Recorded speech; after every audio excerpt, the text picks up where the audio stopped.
La tristesse et la dépression pèsent souvent sur nos épaules comme un fardeau invisible, rendant chaque journée plus lourde que la précédente. Pourtant, il existe une philosophie ancienne qui nous apprend à traverser ces épreuves avec clarté et force intérieure, le stoïcisme. Dans cette vidéo, nous allons explorer 10 règles simples mais puissantes qui peuvent transformer votre manière de voir la vie et alléger ce poids. Ces principes ne sont pas des théories abstraites, mais des outils pratiques que chacun peut appliquer au quotidien. Ils vous aideront à mieux gérer vos émotions, à trouver de la stabilité au milieu du chaos et à découvrir une sérénité durable, même face aux difficultés. Préparez-vous à un voyage vers plus de force intérieure et moins de souffrance inutile. Avant de commencer, aime la vidéo et abonne-toi à la chaîne pour ne manquer aucun de nos nouveaux contenus. Règle 1. Reconnaître la tristesse comme un signal, non comme une identité. La tristesse n'est pas toi. Elle frappe à ta porte comme une visiteuse imprévue, mais elle ne doit pas devenir ta colocataire. Souvent, on se confond avec ce que l'on ressent, comme si un nuage noir venait recouvrir le ciel et que l'on croyait ne plus jamais revoir la lumière. Le stoïcisme nous rappelle que les émotions sont des signaux, pas des définitions. Tu restes bien plus vaste que cette douleur passagère. En reconnaissant la tristesse comme un message et non comme ton identité, tu crées déjà une distance qui te libère. Imagine un voyant rouge qui s'allume sur le tableau de bord de ta voiture. Tu ne cries pas à la fin du monde, tu comprends qu'il y a un problème à vérifier. La tristesse fonctionne de la même manière. Elle dit « Regarde, il y a quelque chose en toi qui demande attention ». Mais elle ne dit jamais « Voilà qui tu es désormais ».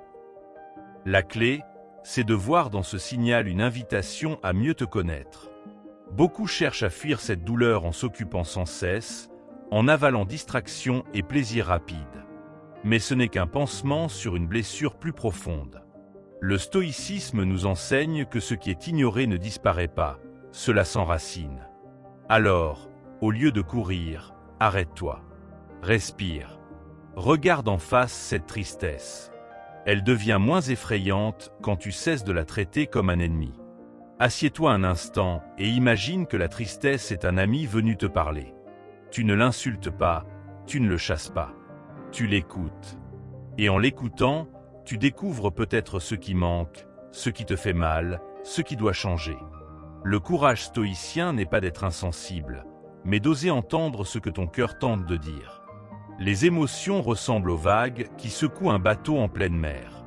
Tu ne peux pas calmer la mer, mais tu peux tenir fermement la barre. C'est toi le capitaine, pas la tempête. Et même si la mer est agitée, tu sais que les vagues finissent toujours par se briser et disparaître. La tristesse, elle aussi, finit par se dissoudre si tu ne t'y accroches pas. Quand tu sens qu'elle s'approche, ne la combats pas comme une bête sauvage. Ouvre-lui la porte un instant, offre-lui un siège. Demande-lui pourquoi elle est là. Puis, avec douceur, raccompagne-la. Elle n'est pas faite pour s'installer chez toi. Elle vient, elle parle, elle repart. Ton rôle est de ne pas la retenir plus longtemps qu'il ne faut. Ce que tu traverses n'est pas une condamnation à rester brisé. C'est une étape, un passage. Le stoïcisme rappelle que rien de ce qui arrive à l'homme n'est éternel, sauf ce qu'il choisit de garder dans son esprit. La douleur peut t'éduquer, mais seulement si tu la regardes en face et que tu la transformes en leçon. Rappelle-toi que tu n'es pas la pluie, mais le ciel derrière les nuages. Même les tempêtes les plus sombres laissent passer la lumière quand elles s'éloignent. Ta vraie identité n'est pas cette douleur, mais la force tranquille qui observe, apprend et attend que le soleil revienne. Si tu acceptes d'être témoin de ta tristesse, au lieu d'en être prisonnier, tu reprends ton pouvoir. Tu n'as pas choisi qu'elle vienne, mais tu peux choisir ce que tu fais d'elle. C'est là que se trouve ta liberté. Le stoïcisme enseigne que la liberté n'est pas d'éviter la douleur, mais de décider comment tu la portes. Ainsi, la prochaine fois qu'une vague de tristesse monte en toi, pense à ces mots. Tu n'es pas la tempête, tu es celui qui apprend à naviguer. Tu n'es pas condamné à couler. Tu peux danser sous la pluie, sourire même dans la brume, parce que tu sais désormais que la tristesse n'est qu'une passagère, et que toi, tu es le ciel qui demeure. Règle 2. L'acceptation n'est pas une résignation, mais une intelligence. Accepter ne veut pas dire baisser les bras. Beaucoup confondent acceptation avec résignation, comme si dire « oui » à une situation signifiait se soumettre. Mais ce n'est pas ça. L'acceptation, dans l'esprit du stoïcisme, c'est la lucidité.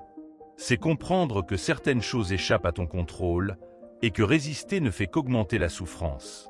Refuser une émotion douloureuse, c'est comme serrer un oiseau trop fort dans ta main. Plus tu luttes, plus tu l'étouffes et plus tu te blesses. Imagine un courant d'eau dans une rivière. Si tu plonges tes mains et que tu essaies de l'arrêter, il te glissera entre les doigts et tu finiras épuisé. Si au contraire tu laisses l'eau suivre son chemin, elle perd sa force contre toi. Les émotions fonctionnent de la même manière. Vouloir les bloquer, c'est lutter contre la nature. Les laisser circuler, c'est retrouver la paix. L'acceptation est donc une intelligence, pas une faiblesse. Elle demande du courage, car il est plus facile de s'agiter que de se poser. Le stoïcisme nous rappelle que nous ne maîtrisons pas ce qui arrive, mais nous pouvons toujours choisir notre réaction. Accepter, c'est dire « je vois ce qui est là, je l'accueille et je choisis comment avancer ». C'est un acte actif, pas passif. Quand une émotion douloureuse apparaît, essaie de la regarder comme un oiseau qui vient se poser sur ton épaule. Si tu paniques, tu la fais fuir dans le chaos. Si tu la gardes prisonnière, elle se débattra. Mais si tu ouvres la main et la laisses partir, elle s'apaise d'elle-même. Les émotions cherchent rarement à rester, c'est nous qui les retenons. Combien de fois gardons-nous en nous des rancunes, des colères, des peurs? Nous croyons les contrôler, mais en réalité elles nous enferment. L'acceptation permet de desserrer cette cage. Elle ouvre un espace où l'émotion peut exister sans nous engloutir. Ce n'est pas dire « j'aime cette douleur », mais « je la reconnais et je la laisse suivre son chemin ». La sagesse stoïcienne enseigne que la douleur fait partie du voyage humain. Résister, c'est comme se battre contre la pluie. Plus tu cries contre les nuages, plus tu te fatigues inutilement. Si tu prends un parapluie et tu marches, tu restes sec et tu avances. Accepter, c'est ce parapluie qui te permet de traverser la tempête sans t'arrêter. Cela ne veut pas dire que tu ne fais rien. Accepter n'empêche pas d'agir. Mais ton action devient plus juste, car elle part d'un état de clarté et non de panique. Au lieu de te noyer dans la révolte, tu économises ton énergie pour poser des gestes utiles. Tu ne perds plus de temps à dire « ça ne devrait pas arriver ». Tu dis « voilà ce qui est, et voici ce que je peux faire ». Cette lucidité apaise. Elle transforme une douleur en apprentissage. Elle rend ton esprit plus souple, comme un arbre qui plie sous le vent au lieu de casser. Le stoïcisme n'enseigne pas l'indifférence, mais la liberté, ne pas être esclave de ce que tu ressens. Et la clé de cette liberté, c'est l'acceptation. Chaque fois que tu ouvres la main pour laisser partir un oiseau, tu découvres que ton cœur devient plus léger. Chaque fois que tu laisses une émotion douloureuse suivre son cours, tu deviens plus fort. Car tu comprends que la vie n'est pas une lutte permanente, mais une danse avec ce qui est. L'intelligence, c'est de savoir quand tenir et quand lâcher. Alors, la prochaine fois que la tristesse, la peur ou la colère viennent frapper à ta porte, n'essaie pas de les retenir ni de les repousser. Laisse-les entrer, s'asseoir un instant, puis repartir. Tu verras qu'en ouvrant la main, en cessant de forcer, tout devient plus léger. Accepter, ce n'est pas perdre, c'est apprendre à vivre en paix avec soi-même. Règle 3. La douleur est un maître. La douleur n'est pas un ennemi, mais un maître exigeant. Elle vient sans prévenir, bouscule ton quotidien et t'arrache à tes habitudes. Mais si tu prends le temps de l'écouter, tu découvres qu'elle cache une leçon. Le stoïcisme nous rappelle que ce ne sont pas les plaisirs qui forgent un être humain solide, mais bien les épreuves. Un corps se renforce en soulevant des poids, un esprit se fortifie en affrontant des obstacles. Quand la vie est facile, on s'endort. On croit que tout est acquis, que notre force est naturelle. Mais au premier choc, on se brise comme du verre fragile. L'adversité, au contraire, révèle ce que tu portes vraiment en toi. C'est dans les moments de tempête que tu apprends à naviguer. Et une fois que tu as traversé l'orage, tu sais que tu peux affronter bien plus que tu ne l'imaginais. La douleur agit comme un professeur sévère, mais juste. Elle ne flatte pas, elle ne ment pas. Elle te met face à tes limites pour que tu découvres tes ressources cachées. Refuser la douleur, c'est refuser l'opportunité de grandir. L'accueillir, c'est accepter de te connaître en profondeur. Chaque cicatrice raconte une victoire, même si elle a été douloureuse à gagner. Pense à une graine dans la terre. Pour pousser, elle doit percer une coquille dure et traverser l'obscurité du sol avant de voir la lumière. Si on retirait ces obstacles, la plante ne serait jamais assez forte pour survivre dehors.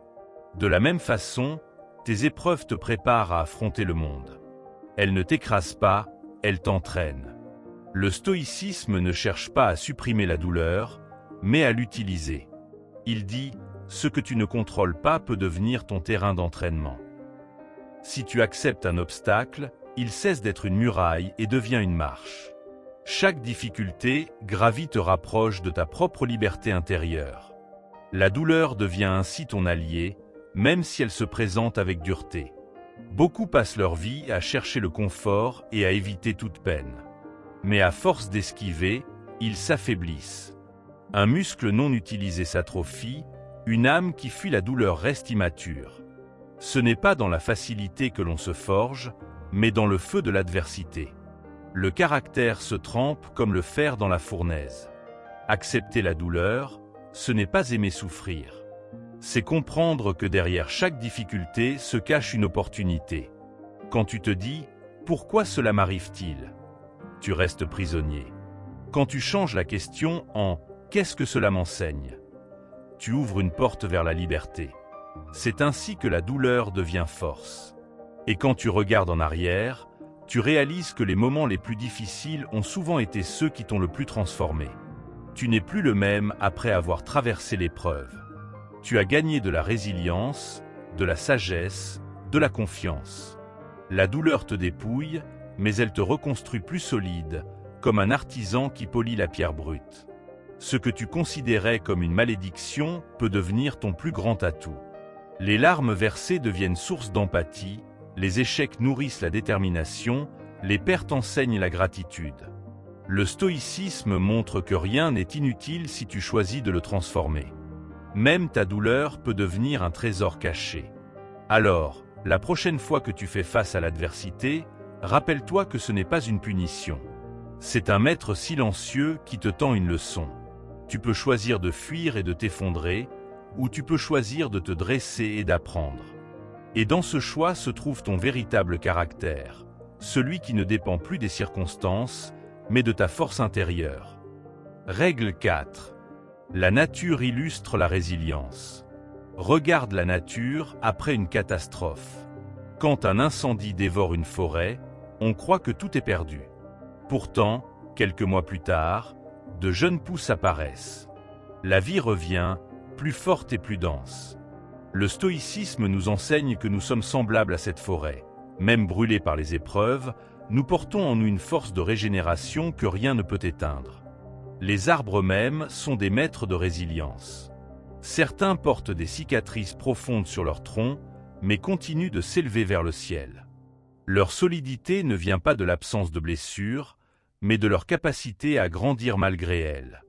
Nous aussi, nous pouvons choisir de voir nos cicatrices non comme des hontes, mais comme des médailles de survie. Elles disent « J'ai souffert, mais je suis encore debout ». Nos blessures font partie de notre histoire. Beaucoup essaient de les cacher, comme si elles étaient des fautes. Mais en réalité, elles sont des preuves de courage. Un visage marqué, un cœur brisé puis reconstruit, une âme qui a traversé le feu, voilà les signes d'une existence vécue pleinement. Le stoïcisme nous rappelle que ce qui nous arrive ne nous définit pas, mais la façon dont nous réagissons, oui. La résilience n'est pas innée, elle se cultive. Comme un muscle, elle se renforce avec l'effort répété. Chaque difficulté affrontée entraîne ton esprit. Chaque chute suivie d'un redressement rend ta volonté plus souple et plus solide à la fois. Ce n'est pas en évitant les épreuves que tu deviens fort, mais en osant les traverser encore et encore. Souviens-toi qu'aucune tempête n'a jamais duré éternellement. Même les vents les plus violents finissent par s'apaiser. La résilience, c'est cette confiance tranquille qui dit « cela aussi passera ». Elle ne nie pas la douleur, elle l'accueille, mais elle refuse de se laisser briser. Elle transforme chaque épreuve en racines plus profondes et en branches plus hautes.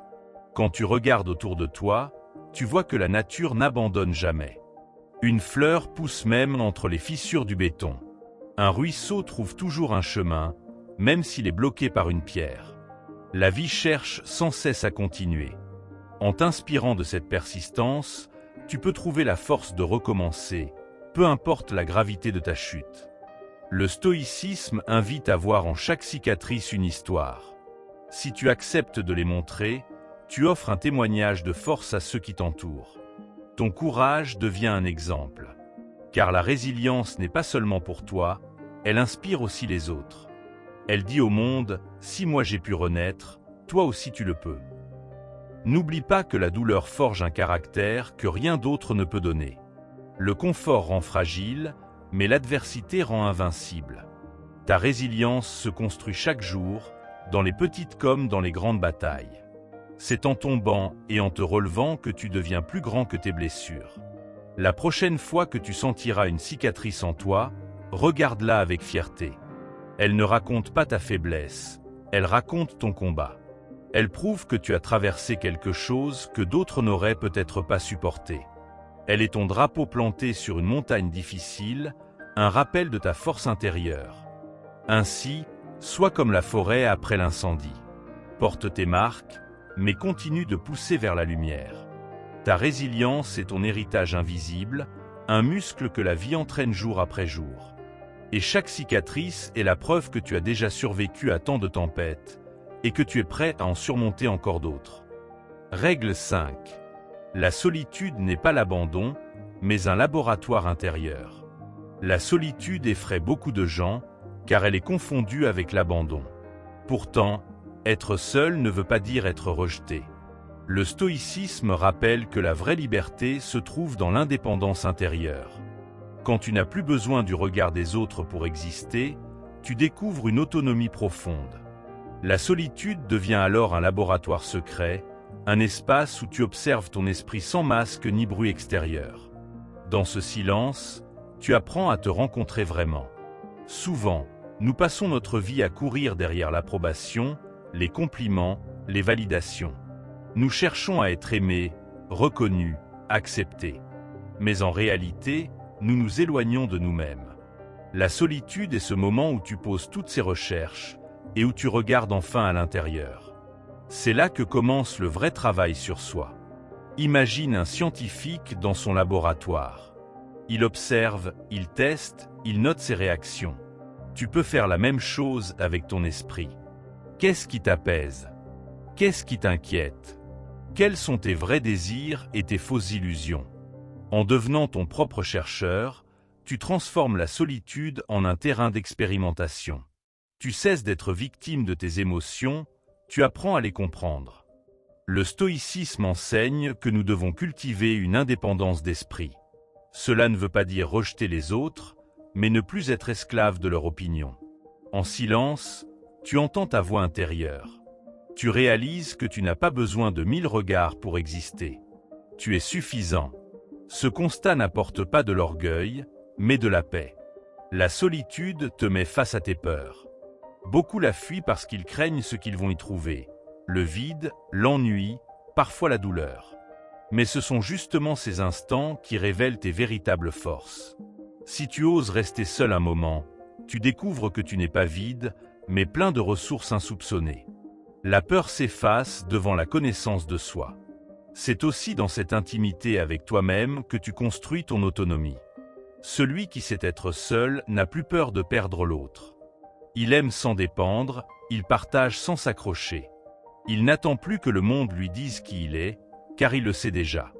La solitude devient une école de liberté. Ne crois pas que ce soit un isolement. La solitude n'exclut pas l'amour ou l'amitié. Au contraire, elle les rend plus vrais. Quand tu n'attends pas de l'autre qu'il comble un vide intérieur, tu peux l'aimer pour ce qu'il est, pas pour ce qu'il t'apporte. Le stoïcisme nous montre que l'autonomie nourrit des relations plus saines et plus fortes. Dans ce laboratoire intérieur, chaque silence devient une expérience. Tu remarques tes pensées comme on observe des bulles qui montent à la surface de l'eau. Certaines sont légères et disparaissent, d'autres reviennent souvent. Peu à peu, tu comprends mieux ton esprit. Et cette clarté devient ton trésor le plus précieux. La solitude, vécue ainsi, n'est plus une punition mais une pratique. Elle est comme une retraite, un lieu sacré où tu affines ton caractère et ta sagesse. Elle t'apprend à ne pas réagir au hasard, à choisir avec calme, à répondre au lieu de subir. Elle fait de toi un être solide, centré et indépendant. Alors, n'aie plus peur du silence ni des moments où tu es seul. Vois-les comme une opportunité rare de grandir sans masque. Dans cette intimité avec toi-même, tu deviens à la fois le chercheur et l'expérience, le maître et l'élève. Et c'est là, dans ce laboratoire invisible, que naît la véritable autonomie, celle qui ne dépend plus de personne pour exister. Règle 6. Le présent est ton seul vrai pouvoir. Nos pensées aiment voyager, souvent trop loin. Elles s'accrochent au passé, en rejouant sans cesse les erreurs ou les regrets. Ou bien elles s'élancent vers l'avenir, en inventant 1000 scénarios qui nous inquiètent. Le stoïcisme nous rappelle une vérité simple. Le seul endroit où tu peux agir, c'est le présent. Le passé est terminé, le futur n'existe pas encore. Mais ici, maintenant, tu as du pouvoir. Chaque fois que tu t'égareras dans tes peurs, ramène-toi à l'instant avec une question simple. Où sont mes pieds ? Regarde autour de toi, sens le sol sous toi, écoute les bruits présents. En faisant cela, tu reviens dans la réalité, pas dans ton imagination. Et tu comprends que, souvent, les angoisses ne viennent pas de ce qui est, mais de ce que tu redoutes. Observer une feuille qui bouge dans le vent ou une flamme qui danse suffit parfois à calmer ton esprit. Ces choses simples te rappellent que la vie se déroule dans ce souffle, pas ailleurs. Tu redeviens témoin du présent et tu retrouves une liberté intérieure que les pensées ne peuvent pas t'arracher. C'est un retour à la base, à ce qui est réel. Nous perdons tant d'énergie à combattre des fantômes. Les souvenirs sont des ombres, les inquiétudes sont des illusions. Pendant ce temps, le présent glisse entre nos mains sans que nous le vivions. Le stoïcisme enseigne que la sagesse consiste à ne pas gaspiller ce qui est en notre pouvoir. Et le présent est tout ce que nous possédons vraiment. Quand tu manges, sois avec ton repas. Quand tu marches, sois avec tes pas. Quand tu parles, sois vraiment avec la personne devant toi. Cela semble évident, mais combien de fois notre esprit est-il déjà ailleurs ? Vivre pleinement l'instant, c'est offrir une qualité de présence qui change tout. Ta paix, tes relations, ton équilibre. Le présent est un refuge. Quand la tempête intérieure devient trop forte, ancre-toi dans ce que tu perçois. Respire profondément, observe ta main, écoute ta respiration. Ce sont des repères qui te rappellent que tu existes ici, maintenant, et que tu es plus fort que tes pensées errantes. Chaque fois que tu reviens ainsi, tu regagnes du calme. Le stoïcisme n'invite pas à fuir le futur ou à oublier le passé, mais à remettre chaque chose à sa place. Le passé sert à apprendre, le futur sert à préparer, mais seul le présent sert à vivre. Celui qui sait revenir sans cesse à l'instant garde en lui une stabilité que rien ne peut renverser. Il est facile de croire que la paix dépend de grandes solutions. Mais souvent, elle tient à de petits gestes. Sentir la chaleur d'un rayon de soleil, écouter un oiseau, respirer un parfum. Ce sont des ancres discrètes qui te ramènent à toi-même. La liberté intérieure n'est pas loin, elle est là, dans chaque seconde vécue consciemment. La plupart des inquiétudes se dissolvent quand tu arrêtes de les nourrir par des projections. Elles perdent leur force si tu ne les alimentes plus. En revenant au présent, tu refuses de leur donner plus d'importance qu'elles n'en méritent. Tu choisis de reprendre la barre de ton esprit. Alors, souviens-toi, ton vrai pouvoir est toujours ici. Ni hier, ni demain. Juste là où sont tes pieds. Le présent est ton allié le plus fidèle. Si tu apprends à t'y ancrer, aucune tempête de souvenirs ou de peur ne pourra vraiment t'emporter. C'est dans cet instant que réside ta liberté, et elle est entre tes mains à chaque souffle. Quand tu apprends à revenir au présent, tu redécouvres des détails que tu avais oubliés. Le bruit du vent dans les arbres, la lumière qui change sur les murs, la sensation de ton corps assis ou debout. Toutes ces petites choses, invisibles quand ton esprit est ailleurs, deviennent soudain des rappels de vie. Le stoïcisme t'invite à te nourrir de ce qui est là, pas de ce qui manque. Chaque perception devient une porte vers le calme, un rappel que tu es vivant dans cet instant précis et que c'est tout ce qui compte vraiment. Nos inquiétudes, si tu les observes bien, sont comme des films projetés dans ton esprit. Tu t'assois dans la salle obscure et tu crois que l'histoire est réelle, mais ce n'est qu'une image. Quand tu reviens au présent, tu rallumes la lumière et tu vois que la salle est vide. Le stoïcisme montre que tu n'es pas obligé de rester prisonnier de ces projections. Tu peux choisir de sortir du cinéma des pensées et de marcher dans la réalité. Là, rien n'est aussi effrayant que ce que ton imagination fabrique. Il est étonnant de voir comme le présent peut te libérer de lourdes chaînes. Une simple respiration consciente, une attention portée à tes pas, et déjà ton cœur s'apaise. Tu réalises que tu n'as pas besoin de résoudre toute ta vie en une seconde. Tu as seulement besoin de vivre cette seconde pleinement. Le stoïcisme t'enseigne que la grandeur ne vient pas d'accumuler des années parfaites, mais de réussir à vivre une journée à la fois, parfois même un souffle à la fois. Chaque fois que tu reviens au présent, tu coupes l'élan de tes inquiétudes. C'est comme si tu mettais un frein à une roue qui tournait trop vite.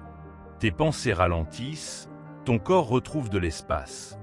Tu comprends que tu n'es pas obligé de suivre chaque idée qui traverse ton esprit. Le stoïcisme t'aide à choisir.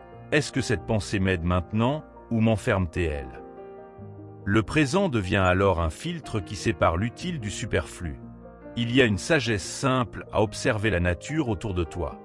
Les oiseaux ne s'inquiètent pas de demain, ils chantent aujourd'hui.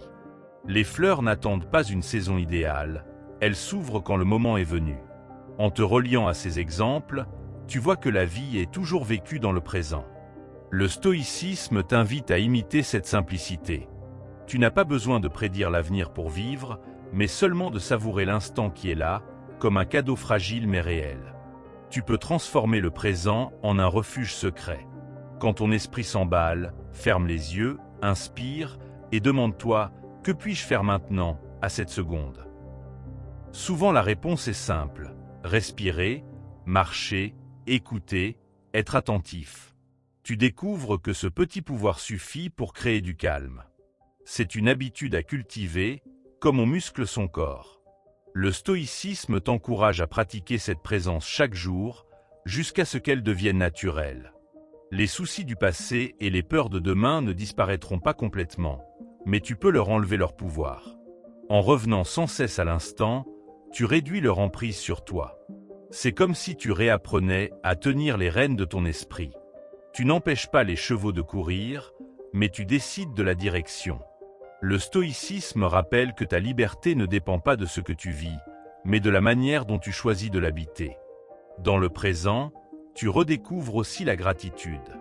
Tu réalises que tu as déjà beaucoup, là, maintenant.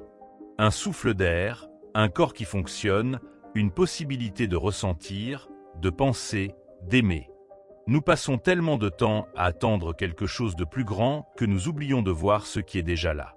Le stoïcisme invite à cette reconnaissance immédiate. Remercier la vie, non pas demain, mais dans cet instant qui se déroule sous tes yeux. Chaque instant vécu pleinement construit une force intérieure. Tu apprends à ne pas être emporté par le flux constant de tes pensées. Tu deviens comme un rocher stable dans une rivière agitée. Le présent est ce qui t'ancre et te donne une base solide. Quand les événements extérieurs deviennent trop lourds, tu as toujours la possibilité de revenir ici, à ce souffle, à ce moment. Le stoïcisme transforme ce retour en une discipline quotidienne, une manière de vivre en paix au milieu du tumulte. Finalement, comprendre que le présent est ton seul vrai pouvoir te libère d'un poids immense. Tu n'as plus besoin de réécrire ton passé ni de contrôler ton futur. Tu n'as qu'à marcher pas après pas, en conscience, en choisissant la meilleure réponse à chaque instant. C'est simple, mais c'est une révolution. Car en vivant ainsi, tu reprends ton pouvoir. Tu cesses d'être esclave des regrets et des peurs. Le stoïcisme t'apprend que ta force est toujours là, dans le présent, à portée de main. Règle 7. La gratitude.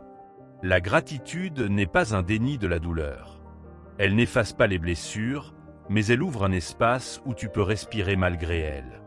Le stoïcisme nous montre qu'il est possible de souffrir et de remercier en même temps. Comme une fenêtre ouverte dans une pièce étouffante, la gratitude laisse entrer un souffle d'air qui allège le cœur. Tu n'as pas besoin que tout soit parfait pour dire merci. Au contraire, c'est dans l'imperfection que cet exercice prend toute sa force. Beaucoup croient que la gratitude doit être réservée aux grands moments, une réussite, une rencontre, un miracle. Mais elle se cache surtout dans les choses simples. Le goût d'un fruit, un sourire échangé, la lumière du matin sur un mur. Si tu apprends à voir ces petites choses, tu comprends que la vie te donne sans cesse des raisons de remercier. Le stoïcisme enseigne que le bonheur n'est pas dans l'accumulation, mais dans la capacité à reconnaître ce que l'on a déjà. La gratitude est un entraînement. Plus tu la pratiques, plus elle devient naturelle. Au début, ton esprit, habitué à voir le manque, résiste.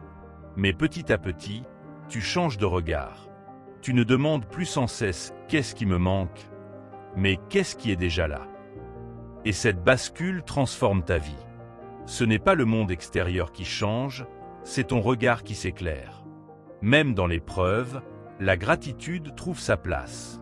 Tu peux souffrir et tout de même remercier pour une main tendue, pour une leçon apprise, pour le simple fait d'être encore en vie. Le stoïcisme invite à ne pas nier la douleur, mais à l'entourer d'une reconnaissance qui la rend plus supportable. Ce souffle d'air frais ne fait pas disparaître la chaleur, mais il rend la pièce vivable. La gratitude te libère aussi de la comparaison. Quand tu regardes sans cesse ce que les autres possèdent, tu t'emprisonnes dans l'envie. Mais quand tu te tournes vers ce que tu as, tu redeviens riche de l'essentiel. Reconnaître ce qui est déjà là, c'est arrêter de courir après ce qui manque. C'est choisir de t'ancrer dans l'abondance du présent au lieu de l'illusion du futur. Elle transforme aussi les relations. Dire merci, même pour des gestes simples, nourrit l'amitié, l'amour, la confiance. Celui qui exprime sa gratitude offre un cadeau invisible mais puissant. Le stoïcisme rappelle que nous ne contrôlons pas les autres, mais nous pouvons choisir la qualité de nos liens. La gratitude rend ces liens plus vrais, car elle voit ce qui est donné au lieu de se plaindre de ce qui manque. Pratiquer la gratitude ne veut pas dire fermer les yeux sur ce qui ne va pas. C'est au contraire garder les yeux ouverts sur l'ensemble, pas seulement sur l'ombre. Oui, la douleur existe, mais elle n'est pas la seule réalité. Reconnaître la beauté à côté de la souffrance, c'est élargir ton horizon. Tu respires à nouveau, même au cœur des difficultés. Tu peux commencer par des exercices simples. Chaque soir, note 3 petites choses pour lesquelles tu es reconnaissant. Cela peut sembler insignifiant, mais jour après jour, ton regard change. Tu apprends à chercher le positif comme on cherche des étoiles dans le ciel nocturne. Elles n'éclairent pas tout, mais elles rappellent que la lumière est toujours là. Le stoïcisme nous enseigne que la gratitude est une forme de sagesse. Elle ne dépend pas de ce que tu possèdes, mais de ta capacité à apprécier. Elle t'empêche de tomber dans le piège de l'insatisfaction permanente. Elle fait de toi quelqu'un de libre, car tu n'attends plus que le monde extérieur t'apporte le bonheur. Tu sais le créer avec ce que tu as déjà. Alors, ouvre cette fenêtre chaque jour. Laisse entrer ce souffle d'air frais, même quand la pièce est lourde. Remercie pour la vie, pour le temps qui t'est donné, pour les épreuves qui t'endurcissent et pour les instants de douceur qui te soutiennent. La gratitude n'est pas un luxe, c'est une clé. Plus tu la pratiques, plus elle devient naturelle et plus ton regard sur la vie s'illumine. La gratitude est comme une graine que tu plantes dans ton esprit. Au début, elle semble minuscule et fragile, presque invisible au milieu de tes soucis. Mais si tu l'arroses chaque jour par de petites attentions, elle grandit. Tu découvres alors que ton regard change peu à peu. Là où tu voyais du manque, tu vois des opportunités. Là où tu voyais des problèmes, tu découvres des forces cachées. Le stoïcisme montre que ce n'est pas la vie qui se transforme, mais ton regard qui devient plus clair. Un cœur reconnaissant attire la paix. Quand tu remercies pour ce que tu as, même si c'est peu, tu apaises la soif de vouloir toujours plus. Tu comprends que le bonheur ne se cache pas dans ce qui manque, mais dans l'appréciation du présent. La gratitude devient un antidote à l'insatisfaction permanente. Elle coupe la course épuisante après des illusions. Tu ne cesses pas de désirer, mais tu apprends à désirer mieux, avec sagesse et simplicité. Pratiquer la gratitude, c'est aussi rééduquer ton esprit. Notre cerveau est naturellement attiré par le négatif, car il cherche à nous protéger des dangers. Mais en notant chaque jour ce qui est bon, tu crées une nouvelle habitude. Tu montres à ton esprit qu'il existe aussi de la beauté, même dans les journées sombres. C'est comme changer l'angle d'une lampe pour éclairer un autre coin de la pièce. Tu réalises alors que la lumière était déjà là, mais que tu ne la voyais pas. La gratitude ne t'empêche pas de reconnaître tes douleurs, mais elle t'empêche d'en devenir prisonnier. Tu peux dire « je souffre, mais je vois aussi ce qui me soutient ». C'est cette double vision qui rend fort. Le stoïcisme enseigne qu'il est inutile de nier la réalité, mais qu'il est dangereux de ne voir qu'un seul côté. La gratitude équilibre ton regard. Elle garde une porte ouverte vers l'espérance. Elle t'aide à respirer, même dans les moments les plus lourds. Elle agit aussi comme un miroir qui reflète tes vraies richesses. Tu crois souvent manquer, mais quand tu prends le temps de remercier, tu découvres que tu possèdes déjà beaucoup. La santé, l'amitié, la capacité de penser, d'aimer, de créer. Ces trésors invisibles dépassent de loin les biens matériels. Le stoïcisme rappelle que ce qui compte n'est pas ce que tu accumules, mais ce que tu sais apprécier. La gratitude met en lumière cette richesse silencieuse. La gratitude peut transformer tes relations les plus simples. Dire merci pour un sourire, pour une écoute, pour une présence, c'est offrir une reconnaissance qui nourrit l'autre. Et en retour, tu reçois encore plus de chaleur. Les liens humains se renforcent quand on choisit de voir ce qui est donné plutôt que ce qui manque. En pratiquant cela, tu deviens porteur de lumière. Le stoïcisme insiste sur la vertu, et la gratitude en est une qui embellit toutes les autres. Elle devient aussi une force contre la peur. Quand tu te concentres sur ce que tu as déjà, tu cesses d'angoisser autant sur ce que tu pourrais perdre. La gratitude te recentre sur le présent. Elle diminue le pouvoir de l'avenir incertain. Elle te donne confiance dans le fait que tu possèdes déjà des ressources pour traverser ce qui viendra. Le stoïcisme montre que la sérénité naît de ce choix intérieur. Remercier au lieu de craindre, accueillir au lieu de trembler. Un esprit reconnaissant attire naturellement plus de joie. Tu commences à remarquer des détails que tu ignorais avant. La couleur du ciel, une parole bienveillante, un instant de silence qui repose. Tu deviens plus attentif, et cette attention nourrit ton bonheur. La gratitude n'est pas seulement une pensée, c'est une manière de regarder la vie. Le stoïcisme t'invite à cultiver ce regard jusqu'à ce qu'il devienne ta seconde nature. La gratitude est aussi une discipline. Elle ne vient pas toujours facilement, surtout dans la douleur. Mais c'est justement là qu'elle prend le plus de valeur. Dire merci quand tout va bien est simple, mais dire merci au milieu d'une épreuve demande du courage. Et c'est ce courage qui transforme ton cœur. Le stoïcisme rappelle que la vertu se mesure dans l'adversité, et la gratitude en est un exemple vivant. Enfin, pratiquer la gratitude te rapproche d'une paix durable.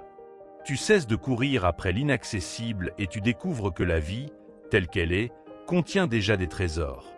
Tu apprends à marcher plus lentement, à respirer plus profondément, à aimer plus sincèrement.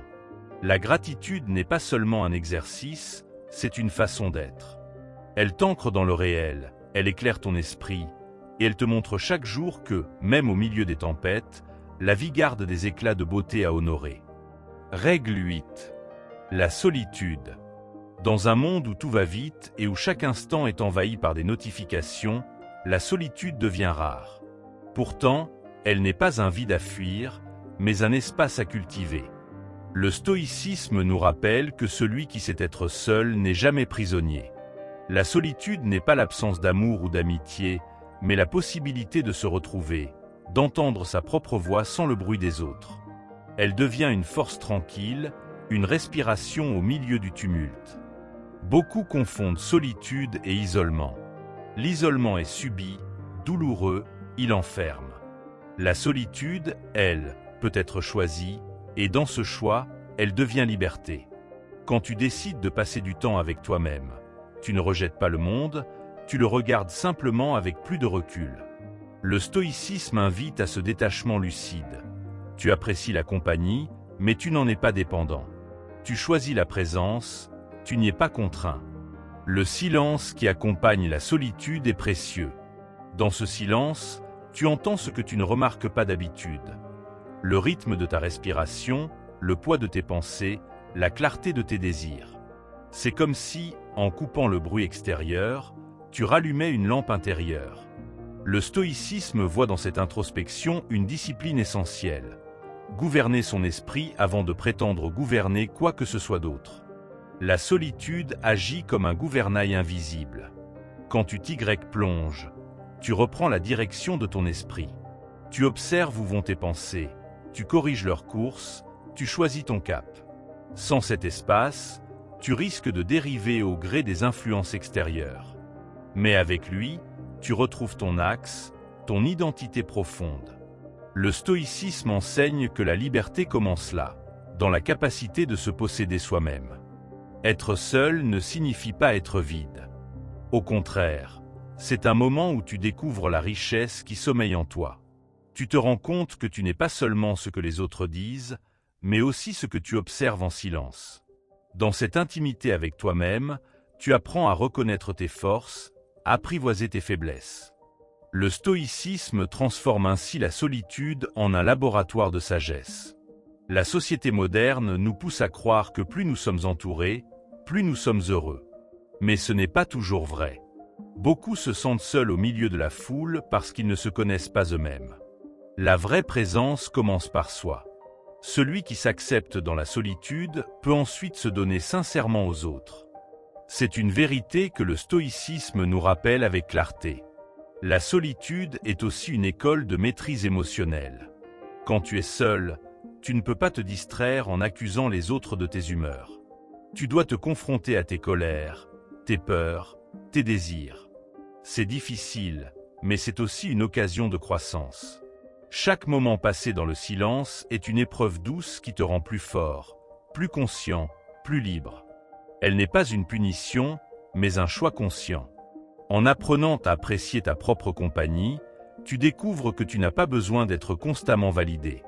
Tu comprends que la valeur de ta vie ne dépend pas de la quantité de messages reçus ou de la reconnaissance extérieure. Le stoïcisme nous apprend à bâtir une forteresse intérieure où l'opinion des autres ne dicte plus ton état d'esprit. La solitude te rend disponible à ce qui compte vraiment. Quand le bruit s'éteint, tu peux enfin entendre tes véritables aspirations. Tu distingues ce qui est essentiel de ce qui est secondaire. Tu deviens capable de décisions plus claires, parce qu'elles ne sont plus dictées par la foule. Le stoïcisme insiste sur ce retour à l'essentiel. Choisir la vertu plutôt que la distraction, la paix plutôt que l'agitation. Ainsi, la solitude n'est pas une fuite, mais une conquête. Elle ne t'éloigne pas du monde, elle t'y prépare. En cultivant ce temps précieux avec toi-même, tu développes une liberté intérieure que rien ne peut briser. Tu deviens maître de ton esprit, capable de choisir la présence des autres sans en être captif. Dans ce silence volontaire, tu retrouves le gouvernail de ta vie et tu apprends à naviguer avec calme, même au milieu des tempêtes. La solitude est un miroir qui ne ment jamais. Quand tu regardes, tu vois non seulement tes forces, mais aussi tes faiblesses. Elle met en lumière les zones de ton esprit que tu ignores d'habitude, car le bruit du monde les recouvre. Ce face-à-face peut être inconfortable, mais il est nécessaire pour grandir. Le stoïcisme rappelle que la connaissance de soi est la base de toute sagesse. Celui qui ne supporte pas d'être seul avec lui-même ne pourra jamais trouver la paix véritable. Dans la solitude, tu découvres que tu n'es pas esclave de tes émotions. Elles surgissent, elles bouillonnent, mais tu apprends à les observer sans t'y noyer. C'est comme regarder un nuage passer dans le ciel. Tu le vois, tu le reconnais, mais tu sais qu'il ne durera pas. Le stoïcisme t'invite à adopter ce regard calme, détaché, qui ne fuit rien mais ne s'attache pas non plus aux tourments passagers. La solitude devient ton terrain d'entraînement pour cette maîtrise intérieure. Beaucoup redoutent la solitude parce qu'ils la confondent avec un manque d'amour. Mais en vérité, Elle est une preuve d'amour envers toi-même. Choisir d'être seul parfois, c'est accorder du respect. C'est dire « ma compagnie a de la valeur », même si personne n'est là pour la valider. Le stoïcisme nous apprend que l'estime de soi ne dépend pas du regard extérieur. Elle se construit dans ce lien intime que tu nourris avec ton propre esprit. La solitude t'aide aussi à clarifier tes priorités. Quand tu t'éloignes du bruit, tu vois mieux ce qui est essentiel et ce qui est superficiel. Tu te rends compte que beaucoup de choses qui semblaient urgentes ne le sont pas vraiment. Cette clarté est précieuse dans un monde où tout pousse à la dispersion. Le stoïcisme valorise ce retour à l'essentiel. Choisir la vertu, la vérité et la paix intérieure plutôt que les distractions passagères. Passer du temps seul te permet également de renforcer ta créativité. Sans la pression constante des voix extérieures, ton esprit peut explorer librement. De nouvelles idées surgissent, des solutions apparaissent, des pensées profondes émergent. Le stoïcisme rappelle que la sagesse se nourrit du silence, pas du vacarme. C'est dans ces moments retirés que tu trouves parfois les réponses que tu cherchais depuis longtemps. La solitude est comme un feu discret qui réchauffe sans brûler. Elle n'est pas toujours spectaculaire, mais elle nourrit en profondeur. Elle t'apprend la patience, car rester seul demande d'apprivoiser le temps. Elle t'apprend aussi la persévérance, car ce n'est pas toujours agréable au début. Mais peu à peu, tu découvres que ce feu intérieur est une source de stabilité. Le stoïcisme y voit un exercice pour renforcer ton caractère et ta constance. Dans ce silence choisi, tu redécouvres la valeur du temps. Tu comprends qu'il n'est pas fait seulement pour être rempli, mais pour être vécu.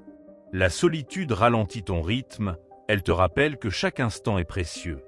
Elle t'éloigne de l'urgence artificielle et te rapproche de l'éternité contenue dans un simple souffle.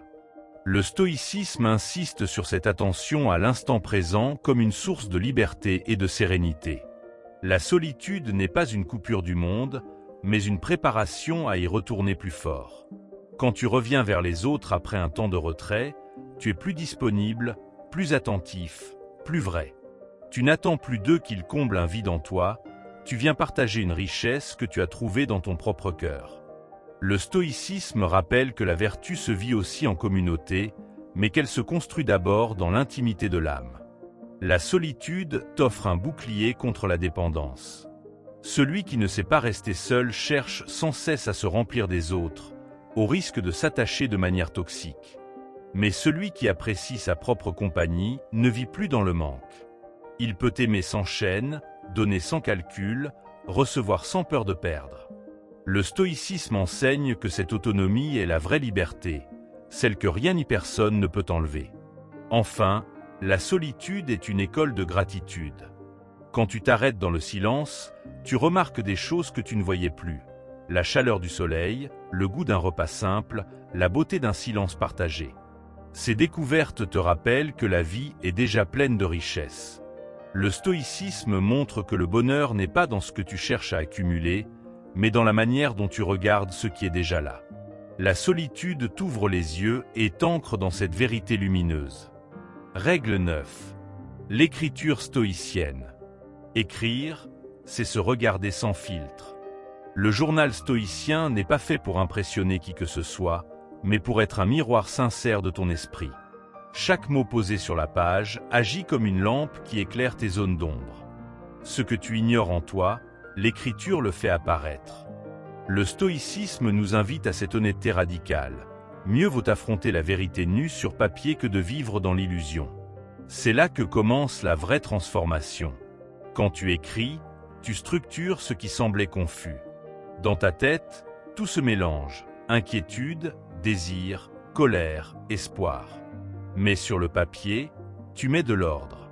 Les phrases tracent des contours clairs et transforment le chaos en une carte que tu peux lire. Le stoïcisme voit dans cet exercice un entraînement à la lucidité.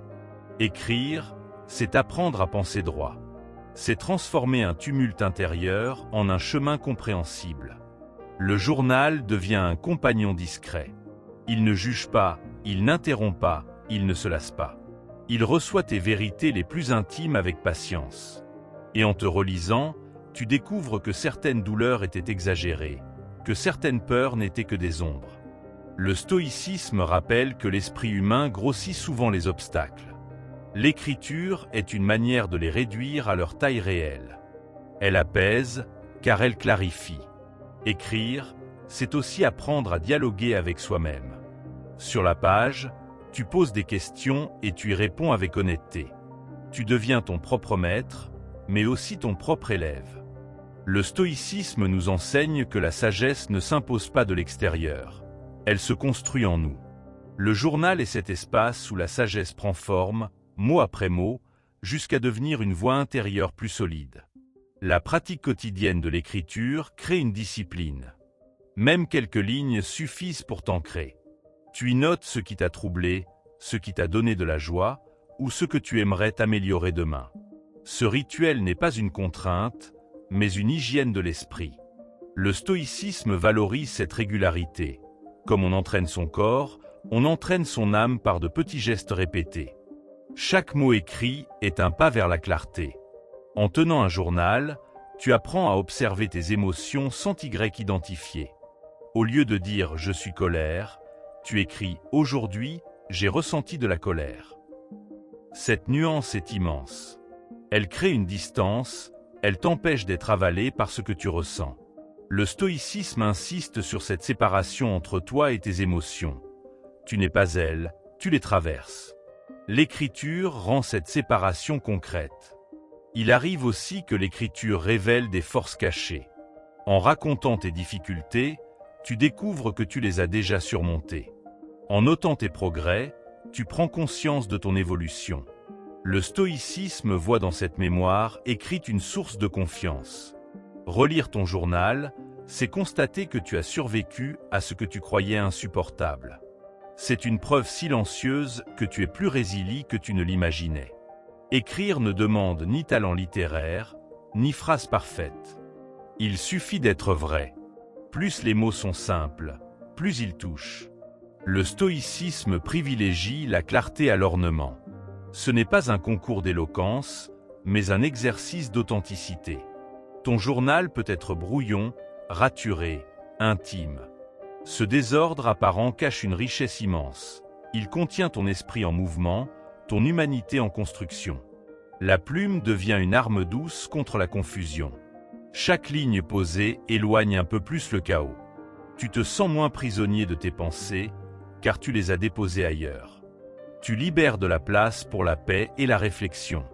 Le stoïcisme montre que la liberté n'est pas seulement extérieure, mais aussi intérieure. Écrire est une manière d'ouvrir une porte vers cette liberté, chaque jour.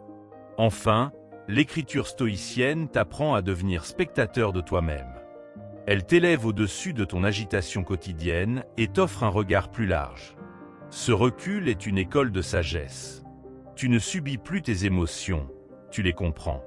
Tu ne te perds plus dans tes pensées, tu les observes.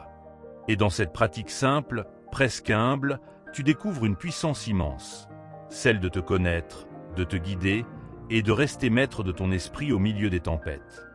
L'écriture agit comme un témoin silencieux de ton évolution. Chaque page devient une empreinte de ce que tu étais à un instant précis. En relisant tes anciens mots, tu te rends compte du chemin parcouru, des batailles gagnées et des progrès invisibles au quotidien. Le stoïcisme rappelle que la vie se mesure moins en grandes victoires qu'en petits pas constants. Ton journal devient ainsi un fil conducteur, une preuve concrète que tu n'es jamais resté immobile. En écrivant régulièrement, tu crées aussi une conversation entre ton présent et ton futur. Les mots posés aujourd'hui seront les conseils de demain. Quand tu te retrouveras face à une nouvelle épreuve, tu pourras relire tes réflexions passées et y trouver du courage. Le stoïcisme nous enseigne que l'expérience est un trésor, mais qu'elle se perd si elle n'est pas gardée. L'écriture conserve cette sagesse vivante, prête à t'éclairer quand tu en auras besoin. Un journal n'est pas seulement un outil pour comprendre ce qui va mal, c'est aussi un espace pour cultiver ce qui va bien. Tu peux y noter tes réussites, même petites, et tes moments de gratitude. Ces traces positives deviennent une réserve de lumière pour les jours plus sombres. Le stoïcisme insiste sur l'importance de reconnaître la valeur du présent. L'écriture rend cette reconnaissance concrète et durable. Elle est aussi un moyen de se libérer des émotions trop lourdes. Ce que tu ne dis pas aux autres, tu peux le confier au papier. Tes colères, tes peurs, tes blessures trouvent un exutoire. Et en les écrivant, tu les rends moins pesantes. Le stoïcisme enseigne que nous ne contrôlons pas toujours ce qui arrive, mais que nous pouvons transformer notre rapport à la douleur. L'écriture devient un outil de transformation intime. En structurant tes pensées par les mots, tu évites aussi de les laisser tourner en boucle. Combien de fois une inquiétude a-t-elle pris une place énorme dans ton esprit, jusqu'à t'empêcher de dormir? L'acte d'écrire agit comme une mise à distance. Tu transfères ce poids sur la page et ton esprit s'allège. Le stoïcisme valorise cette discipline de l'esprit. Observer sans se laisser engloutir. L'écriture matérialise cette pratique quotidienne. Ton journal peut aussi être un espace de dialogue avec les grands sages du passé. En écrivant, tu peux répondre à Sénèque, à Marc Aurèle, à Épictète, comme s'ils te posaient des questions. Tu deviens leur interlocuteur, tu appliques leurs enseignements à ta propre vie. Le stoïcisme cesse alors d'être une théorie abstraite, il devient une conversation vivante et personnelle. L'écriture donne chair à cette philosophie. Avec le temps, tu développes une voix intérieure plus calme et plus ferme. Le fait de réfléchir chaque jour par écrit entraîne ton esprit à rester clair même dans l'urgence. Quand une difficulté surgit, tu as déjà l'habitude de poser tes pensées avec ordre. Tu n'es plus ballotté par l'émotion brute. Le stoïcisme insiste sur l'entraînement quotidien, et l'écriture en est une forme accessible et puissante. Il faut aussi comprendre que l'écriture stoïcienne ne demande pas de longues heures. Parfois, quelques lignes suffisent à recentrer ton esprit. Ce n'est pas la quantité qui compte, mais la régularité et la sincérité. Même une phrase peut être une graine de sagesse. Le stoïcisme enseigne que la vertu se cultive dans la constance des petits gestes. L'écriture quotidienne illustre parfaitement cette constance discrète mais féconde. En apprenant à écrire honnêtement, tu deviens aussi plus honnête dans ta vie. Ce que tu oses affronter sur le papier, tu finis par l'affronter dans le monde réel. L'écriture est un entraînement à la vérité. Et cette vérité te rend plus libre, car tu ne vis plus dans la dissimulation. Le stoïcisme affirme que la liberté intérieure naît de la cohérence entre tes pensées et tes actes. Le journal est le premier pas vers cette cohérence. Enfin, l'écriture stoïcienne est une trace que tu laisses, même si elle n'est destinée qu'à toi. Elle devient le témoignage de ta quête de sagesse. Tu peux un jour choisir de la partager ou de la garder secrète, mais dans les deux cas, elle sera la preuve de ton effort pour vivre mieux.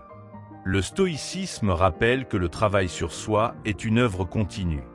Écrire chaque jour, c'est sculpter ton âme, comme un artisan patient qui taille la pierre pour révéler une forme plus pure. Règle 10. La compassion issue de l'expérience. La compassion née de l'expérience est différente de celle qui n'a jamais souffert. Quand tu as traversé toi-même la douleur, ton regard change. Tu reconnais chez les autres les signes subtils qu'un esprit non blessé ne verrait pas. Un silence inhabituel, un sourire forcé, un regard qui fuit. Ces détails deviennent pour toi des indices clairs. Le stoïcisme rappelle que chaque épreuve peut se transformer en force. Et ici la force est la sensibilité qui permet d'aider sans juger. Nos blessures guéries deviennent des ponts.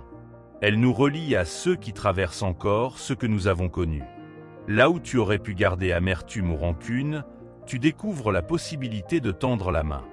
Tu n'as pas besoin de longs discours pour réconforter, car ta simple présence respire l'empathie.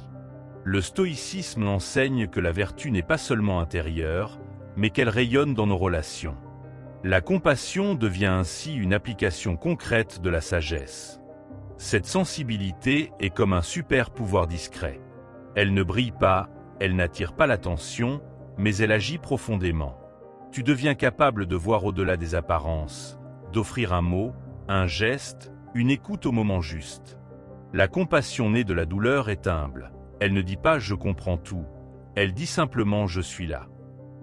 Le stoïcisme montre que l'aide la plus précieuse n'est pas toujours matérielle, mais souvent la constance d'une présence sincère. La douleur vécue transforme la manière dont tu regardes le monde. Là où avant tu aurais jugé, tu apprends à comprendre. Là où tu aurais tourné les yeux, tu oses rester. Cette transformation rend ton cœur plus solide et plus doux à la fois. Le stoïcisme nous invite à ne pas gaspiller nos épreuves. Les blessures deviennent des leçons, et les leçons deviennent des gestes de bonté envers les autres. Rien de ce que tu as traversé n'est inutile si cela t'ouvre à la compassion. Être compatissant ne signifie pas porter toute la souffrance du monde. Cela veut dire reconnaître que chacun lutte, souvent en silence. Ton expérience te permet d'approcher les autres sans imposer de solution, mais avec une compréhension profonde. Tu n'as pas besoin de guérir à leur place, mais simplement de marcher à leur côté.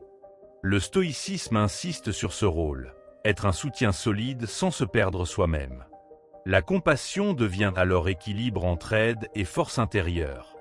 La compassion issue de l'expérience crée aussi une connexion invisible. Celui qui souffre sent immédiatement si tu parles depuis un savoir théorique ou depuis un vécu réel. Tes mots ont plus de poids, car ils sont incarnés. Tu n'as pas appris la douleur dans un livre, tu l'as affrontée. Cela change tout. Le stoïcisme rappelle que la sagesse se vit avant de s'enseigner. La compassion sincère n'est pas une posture, mais une vérité partagée. Cette transformation intérieure rend tes cicatrices précieuses. Elles ne sont plus des marques à cacher, mais des preuves de ton humanité. Elles disent aux autres, « Tu n'es pas seul, moi aussi j'ai souffert et j'ai survécu ». C'est ce message silencieux qui redonne espoir. Le stoïcisme nous apprend à transformer ce qui semblait faiblesse en vertu. La compassion devient ainsi leur extrait de la pierre brute de la douleur. Pratiquer cette compassion ne signifie pas s'oublier. Au contraire, elle se nourrit d'un cœur stable et en paix. Celui qui n'a pas pris soin de lui-même risque de se perdre en essayant de sauver les autres. Le stoïcisme rappelle que la vertu commence par l'équilibre intérieur. La compassion stoïcienne n'est pas un sacrifice aveugle, mais une force généreuse qui se partage sans s'épuiser. La sensibilité née de la douleur forge une compréhension rare. Tu sais que chaque être porte des batailles invisibles. Cela t'invite à plus de douceur, même dans les gestes quotidiens. Un mot bienveillant, un regard attentif, une écoute silencieuse peuvent devenir de véritables remèdes. Le stoïcisme insiste sur la valeur de ces petites actions, car elles expriment la vertu dans la vie de tous les jours. La compassion devient alors une pratique, pas seulement un idéal. Enfin, la compassion issue de l'expérience est une victoire sur la douleur elle-même. Elle prouve que ce qui t'a fait tomber peut te donner la force d'élever d'autres. Elle transforme l'épreuve en service, la souffrance en sagesse. Le stoïcisme rappelle que tout peut être utilisé pour grandir si on le choisit ainsi. Tes blessures deviennent donc un héritage, non pas de tristesse, mais de lumière. Et en partageant cette lumière, tu offres aux autres ce que tu aurais aimé recevoir dans tes moments d'ombre.